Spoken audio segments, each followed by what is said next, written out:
I'm 42, married for 12 years, 2 kids, a mortgage that owns me more than I own it. If you'd asked me a year ago how my life was, I would have said, stable. Not happy in a movie sense, but solid.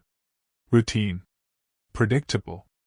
My wife, Claire, liked to say we were strong, that we'd survived the hard years already. I believed her because believing her was easier than questioning anything. We met in our late 20s, built a life brick by brick. I work in operations at a mid-sized company, long hours, decent pay. Claire does freelance design from home. We weren't fiery anymore, but we were partners. Or at least that's what I thought partnership looked like at 40. Shared calendars, polite affection, arguing about groceries. Nothing felt wrong at first. That's the part that messes with me now. Life didn't shatter overnight. It cracked quietly. She laughed more. That's the first thing I remember. Little smiles at her phone, disappearing into her office to take calls. She said she was happier, more confident. I told myself this was good. Growth. People change.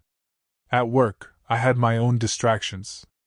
A new hire joined my team 6 months earlier, Mark. Late 20s, sharp, eager, the kind of guy I used to be. I mentored him closely. Trusted him. Never once did I connect him to my home life. Those worlds were separate in my head. I didn't know yet how wrong that assumption was, or how deeply denial can root itself when you're afraid of what the truth might cost you. Looking back, the red flags were everywhere, waving like they were desperate to be noticed. I just didn't want to see them. Or maybe I convinced myself I was being mature by not being paranoid.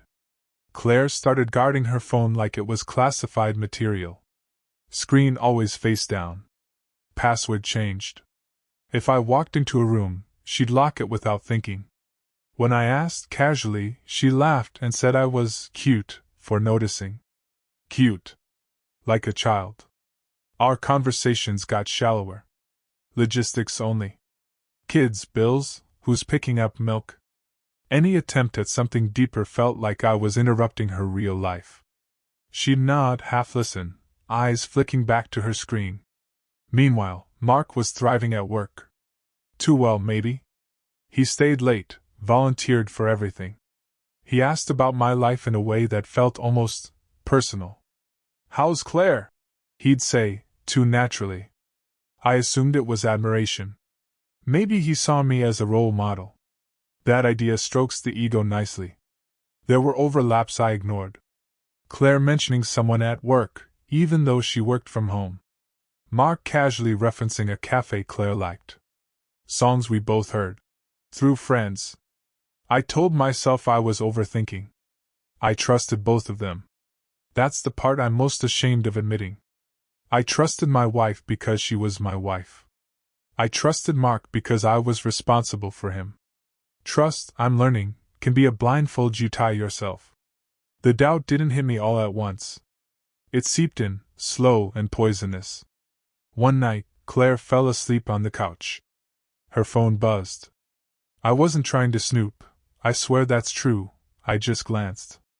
The notification preview said, I miss you already. No name, just a heart emoji. My chest tightened in a way I'd never felt before. Not anger yet. Fear. That awful hollow drop, like missing a step in the dark. I didn't unlock the phone. I told myself that if I did, something irreversible would happen. Instead, I sat there listening to her breathe, wondering who else she was breathing for. The next day at work, Mark was distracted. Jumpier than usual. When his phone lit up, I saw the same heart emoji reflected in his glasses. It was such a small thing. Could have meant nothing. But my brain finally made a connection my heart had been avoiding. I started watching. Not stalking, observing. Claire's schedule synced oddly with days Mark worked late. Her client calls lined up with his off-site meetings. Every coincidence stacked on the last until coincidence stopped being a believable explanation. I hated myself for suspecting her. I hated myself more for suspecting him. Power dynamics. Loyalty. Marriage. My mind kept telling me this was insane. But once doubt enters, it doesn't ask permission to stay. The turning point was stupidly mundane. Laundry. I was folding clothes when I found a receipt in Claire's jacket pocket. A hotel bar. 2 drinks. Same night she told me she was working late on a project. My hands shook so badly I dropped it. I confronted her, lightly at first. "Hey, did you go out the other night?" I tried to sound curious, not accusatory. She froze. Just for half a second. Long enough. "Oh, yeah," she said too quickly. "With a client?" Something in me snapped, not loudly, but cleanly. Like a thread finally pulled all the way through. That night, after she went to bed, I did the thing I swore I never would. I unlocked her phone. I knew the code. She'd forgotten I did. What I found wasn't graphic. It didn't need to be. Messages stretched back months. Long paragraphs. Inside jokes. Complaints about me. Plans. Longing. And his name. Mark. My subordinate. My responsibility. The kid I'd vouched for. I sat on the bathroom floor, phone in my lap, reading the same lines over and over like they might rearrange themselves into something less devastating. She doesn't understand us. I've never felt this connected. We have to be careful. Careful. That word burned. I felt humiliated. Not just betrayed, exposed. Like my life had been happening behind my back. I didn't sleep that night. I don't think I breathed normally either. When morning came, I was hollowed out. Claire acted normal. Cheerful, even. She kissed my cheek like nothing had changed, like she hadn't been building a parallel life with someone who worked under my supervision. I waited until the kids were at school. My hands were steady, which scared me more than shaking would have. "Who is Mark to you?" I asked. She went pale. No denial. That told me everything. "It's not what you think," she said immediately. The most cliché line in existence, and somehow it still landed like a punch. I told her I'd seen the messages. She cried. Not quietly. Not apologetically. Desperately. She said it just happened. That it was emotional, then physical, then complicated. That she never meant to hurt me. I asked her how long. She said, "Months." Like that made it better than years. I asked her if she loved him. She didn't answer right away. That pause was louder than any confession. "I love you," she said instead. I laughed. A broken, ugly sound. "That wasn't the question." She finally nodded. Barely. Like she was ashamed of the truth but unwilling to lie. Something inside me collapsed. Not anger, grief. For the version of my life I thought I had. The immediate aftermath was chaos. I couldn't stop pacing. I kept asking the same questions, hoping the answers would change. Did he know about me? Yes. Did anyone else know? No. Were they still seeing each other? She said no. I didn't believe her. She kept insisting our marriage was strong. That this didn't define us. That it was a crisis, not an ending. I remember shouting, "You're in love with someone who answers to me at work." Saying it out loud made it real in a way I hadn't fully processed. I felt embarrassed beyond words. Professionally compromised. Personally gutted. I was angry at Mark, but that anger felt misdirected, like punching smoke. My wife made choices. Repeatedly. Claire alternated between remorse and defensiveness. She said I'd been distant. That she'd felt invisible. That Mark saw her. I wanted to scream that seeing someone doesn't give you permission to burn your life down. At one point she grabbed my hands and said, "Please don't tell anyone." That hurt almost as much as the affair itself. Her first instinct wasn't my pain, it was containment. I slept in the guest room. Every sound in the house felt foreign. Like I'd been quietly evicted from my own life. Going to work was torture. Every hallway felt like a trap. Every meeting a test of my composure. Mark avoided me at first, then tried to act normal. That was worse. I called him into my office. Closed the door. My voice shook for the first time since this started. You crossed a line, I said. He cried. Actually cried. Said he never meant for it to happen. That he loved her. That he respected me. The irony almost made me vomit. I couldn't fire him immediately. HR, policies, investigations. I hated that bureaucracy protected him while my marriage lay in pieces. At home, Claire tried to be tender. Cooked my favorite meals. Touched my arm like muscle memory could fix betrayal. I recoiled without meaning to. The kids noticed. They always do. Asked why Daddy looked sad? I lied. That lie tasted worse than any truth. I felt trapped between roles: husband, father, manager. Every one of them compromised. At night I replayed everything. Wondered what I'd missed. What version of me she fell out of love with. If this was somehow my fault. I hated myself for even asking that. We tried counseling. Of course we did. That's what people like us do: educated, functional, desperate to be reasonable. Claire talked about loneliness. About feeling young again. The therapist nodded thoughtfully.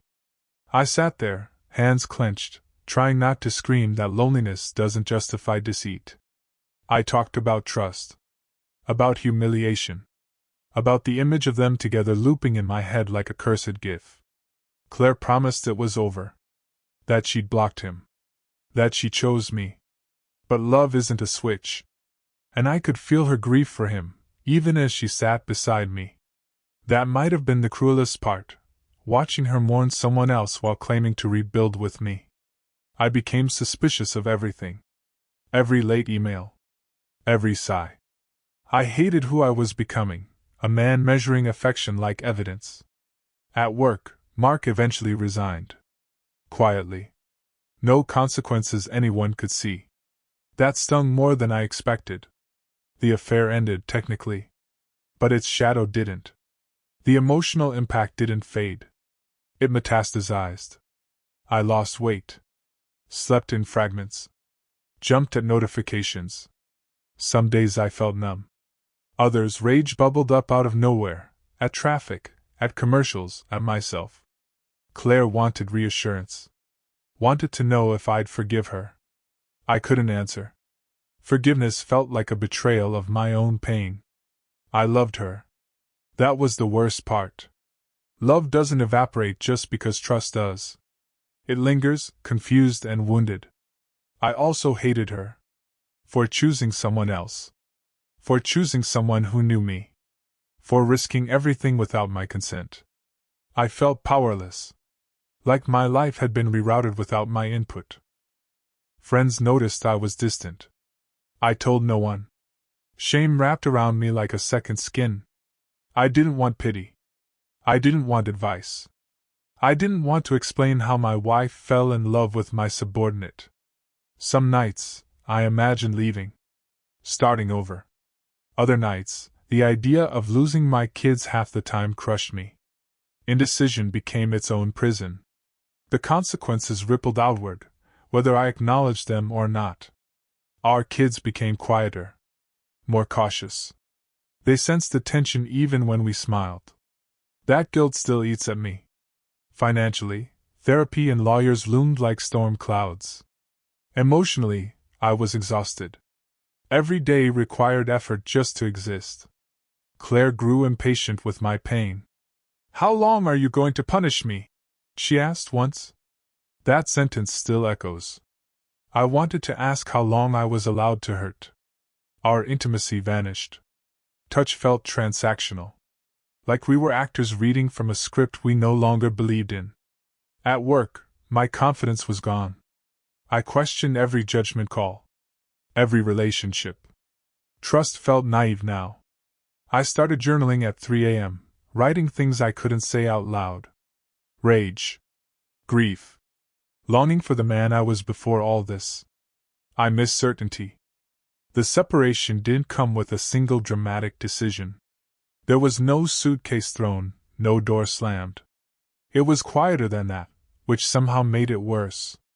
One night, after another circular conversation where we both said the same things we'd said 100 times before, Claire looked at me and said, "Maybe we should give each other space." Space. A word that sounds gentle but feels like abandonment when it finally lands. I moved out 2 weeks later. Not far, 15 minutes away, close enough to still do school pickups, close enough to pretend this was temporary. I packed my things slowly, touching objects that suddenly felt like artifacts from another life. Wedding photos. Old birthday cards. A mug that said "Best Dad Ever." I left most of it behind, like I was a guest overstaying my welcome. The apartment was clean and empty and brutally quiet. The first night there, I slept on a mattress on the floor because I hadn't bought a bed yet. I stared at the ceiling until sunrise, listening to my own breathing, realizing how much noise my old life had made without me noticing. The hum of the fridge. The kids arguing. Claire moving around the house. Silence is honest, but it's also cruel. Claire texted constantly at first. Checking in? Asking if I was okay. Telling me she missed me. I didn't know how to respond. Part of me wanted to run back, to claw my way into something familiar, even if it was broken. Another part of me finally felt like I could breathe without constantly bracing for the next emotional hit. Being alone forced me to stop performing. No one to reassure. No one to comfort. No one to protect from consequences. I cried more in that apartment than I had in the entire previous decade. Ugly, gasping sobs that came out of nowhere, in the shower, while making coffee, while folding laundry that wasn't mixed with anyone else's. I started noticing how deeply this had rewired me. I flinched when my phone buzzed. I analyzed tone in text messages from coworkers. I caught myself assuming hidden motives where there were none. It scared me how quickly suspicion had become my default setting. But there were moments of relief too, and admitting that felt like another betrayal. I could eat when I wanted. Sleep when I could. Sit in silence without feeling like I was failing someone. I wasn't healed, not even close, but I wasn't actively bleeding every day either. I realized something uncomfortable during that time. Staying had been hurting me just as much as leaving. And acknowledging that didn't make me weak. It made me honest. After a few months, we tried again. Slowly. Carefully. Like people walking back into a burned building, hoping the structure might still hold. We started with coffee. Neutral territory. No kids. No history on the walls. Claire looked different, thinner, quieter. There were new lines on her face I didn't remember being there before. I wondered if I'd put them there, the same way she'd put new ones on mine. At first, it felt almost normal. We talked about the kids, work, trivial things. We laughed once, and the sound startled both of us. For a moment, I felt that old pull, the muscle memory of us. But the cracks showed quickly. Every time she smiled at her phone, my stomach tightened.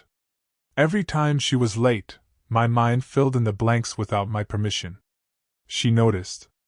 Asked what I was thinking. I lied. Said I was fine. I wasn't. She tried hard. I'll give her that. She apologized again, not just for the affair, but for minimizing my pain afterward. She said she understood now how deeply it had cut me. That she was willing to do whatever it took. I wanted to believe her. God, I wanted to believe her.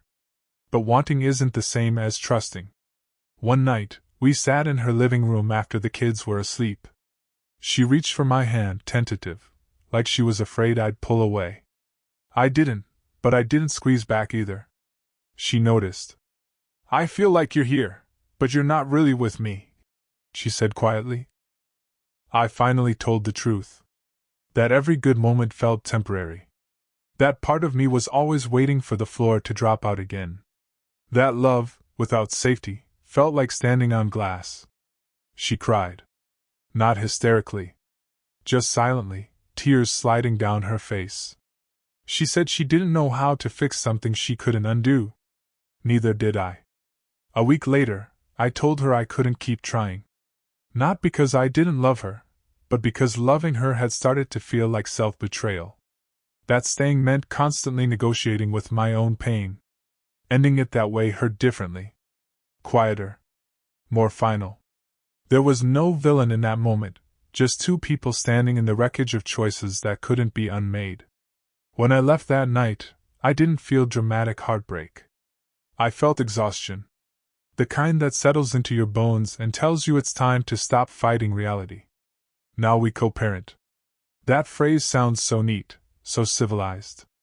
The reality is a careful choreography of boundaries, calendars, and emotional restraint. We communicate mostly through text. Short, factual messages. School events. Doctor appointments. Pick-up times. We avoid anything that might drift into feelings, because feelings are still radioactive. One wrong sentence and the past rushes in. The kids are adapting better than I expected, which both comforts and devastates me. They're resilient. They accept this as the new normal with a flexibility adults seem to lose somewhere along the way. Still, there are moments, my son asking why we don't all eat dinner together anymore, my daughter insisting we all sit together at her school play, that feel like small knives. I show up. Always. On time. Present. I refuse to let this define the kind of father I am. Work is different. I transferred departments after Mark left. No one asked questions, but I felt exposed anyway, like the walls knew something I didn't want spoken aloud. I keep things professional now. Distant. Friendly, but not open.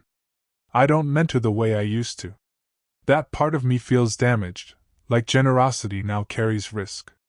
Some nights, when everything is quiet, memories ambush me. That first message. The pause before she answered whether she loved him. The way my office felt when I confronted him. They replay without warning, vivid and sharp. I'm in therapy. I hate admitting that, even anonymously, but it's true. It helps. Not in a miraculous way, more like slowly untangling a knot you've been carrying in your chest for too long. I'm learning that trauma doesn't always look dramatic. Sometimes it looks like hypervigilance. Like emotional fatigue. Like mistrusting your own judgment. I still think about Claire more than I want to. Not with longing, exactly. More with a kind of sadness. For what we were. For what we lost. For the version of us that didn't survive this. Life moves forward whether you're ready or not. I'm moving with it, unevenly, carrying the weight of something that will probably always be part of me now. I'm afraid I'll never trust the same way again. Not just in relationships, in myself. That's the part people don't talk about. When you're betrayed, you don't just question the other person's integrity. You question your own perception. How did I miss it? How did I ignore so much? What else am I wrong about? I catch myself holding people at arm's length, even when they've done nothing to deserve it. Friends. Dates. Colleagues. I listen for inconsistencies. Watch for micro-expressions. It's exhausting, living like everything is a potential threat. Dating feels impossible right now. I've tried, a few apps, a few awkward conversations, but I feel disconnected, like I'm watching myself from a distance. When someone shows interest, my first instinct isn't excitement. It's suspicion. What do they really want? How will this end? I miss the version of me who could love without constantly scanning for danger. At the same time, I'm stronger in ways I didn't expect. I set boundaries now. I speak up sooner. I don't swallow discomfort just to keep the peace. I've learned that peace built on silence isn't peace at all. Some days I feel proud of myself for surviving this without becoming bitter. Other days, bitterness sneaks in anyway, quiet and persistent. Healing isn't linear. That cliché exists because it's true. I have good weeks where I feel grounded, present, almost hopeful. Then a song, a place, or a random memory pulls me right back into the ache. I'm learning to let those moments pass without judging myself. To acknowledge the pain without letting it define me. I don't know what the future holds. I don't know if I'll ever remarry, or even if I want to. Right now, my goal is smaller and harder, to feel safe inside my own head again. If I've learned anything, it's that betrayal changes you whether you want it to or not. You don't get over it. You integrate it. It becomes part of your story, part of how you move through the world. I don't see Claire as a monster. I also don't see her as the person I married anymore. Both of those things can be true at the same time. Holding that complexity is uncomfortable, but it feels more honest than pretending one emotion cancels out the other. I still replay certain moments, wondering what would have happened if I'd trusted my instincts earlier. If I'd asked harder questions. If I'd refused to accept vague answers. But regret is a dead-end street. You can pace it forever and never arrive anywhere new. What stays with me most is the realization that love isn't enough. It's necessary, but it's not sufficient. Without respect, without boundaries, without honesty, love becomes something dangerous. If you're reading this and something in your life feels off, not explosive, not dramatic, just quietly wrong, don't ignore that feeling. Don't gaslight yourself into thinking you're overreacting, just because acknowledging the truth would be inconvenient. I did that. And it cost me years of emotional safety. I don't know if I'll ever fully forgive. I don't know if that's even required for healing. What I do know is that I'm still here. Still functioning. Still loving my kids fiercely. Still capable of growth, even if it's slow and uneven. Some scars don't fade. They just stop hurting every time you touch them. I'm learning to live with mine,